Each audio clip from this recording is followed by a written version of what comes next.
We're here with Sarah Kendrick, about to walk through another amazing project that's about to hit the market. So we're really excited to hear the story and just how it all happened and how it all came together.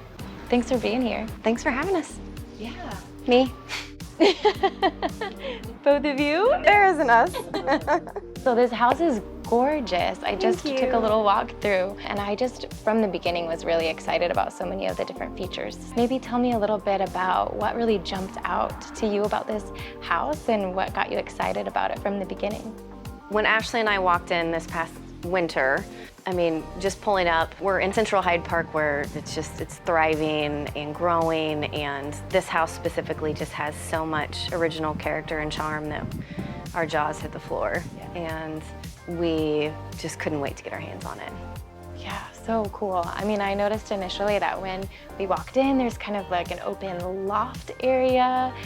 Tell me a little bit about that. So yeah, when you first walk in, the house had originally an entire loft feel, so there were no separate bedrooms. It was all open space. You could see up to the second floor and into two of the bedrooms that we've now closed off. But we just fell in love with all of the woodwork, the exposed woodwork on the ceilings, on some of the walls, and the kitchen had a really rustic feel, and so did one of the bathrooms. And I selfishly was just very excited to get the opportunity to try to preserve a lot more original character than what I usually get to on some of my projects. So this was a fun outside-the-box project.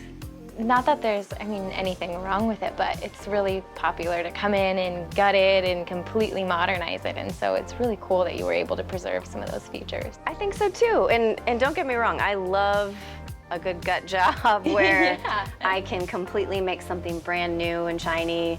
This one, I feel like we did a really great balance of adding new and preserving old and giving it a lot of relevance for today. Yeah, so just kind of the impact when you first walk in. Tell me a little bit about some of those features. So there's original woodwork on several of the walls, the ceilings, there's exposed brick in the living room, and in the dining area there's a built-in shelving area along with window seats.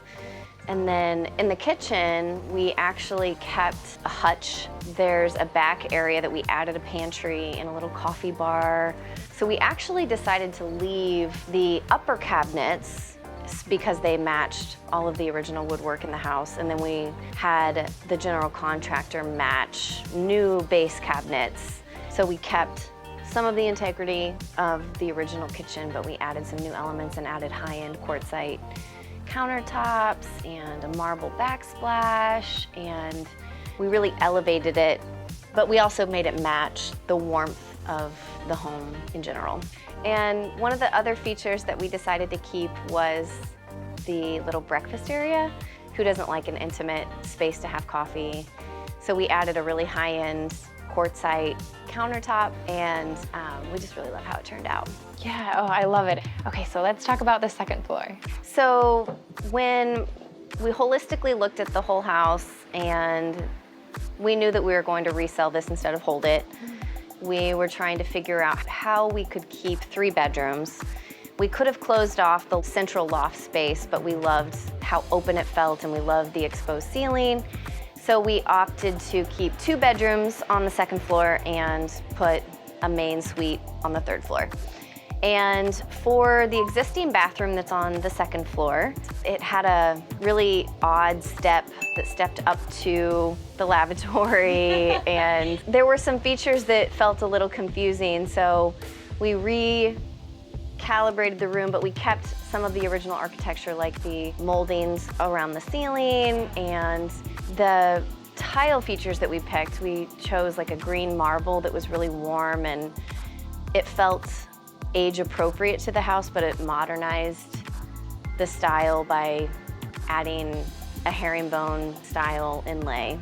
Awesome, okay, so you made some choices with the 2 bedrooms on the second floor, so let's talk about the third floor. Okay, so yeah, as I mentioned, we decided to keep the loft vibe on the first floor instead of closing it off and making a 3rd bedroom on the second floor. So we took the main suite up to the 3rd floor. and added a railing, and we recalibrated the whole space to where we have a full functioning second bathroom, including a walk-in closet. And the tile that I chose was a really fun wood-looking tile that we laid in a herringbone style to kind of pull the same design and feel from the second floor.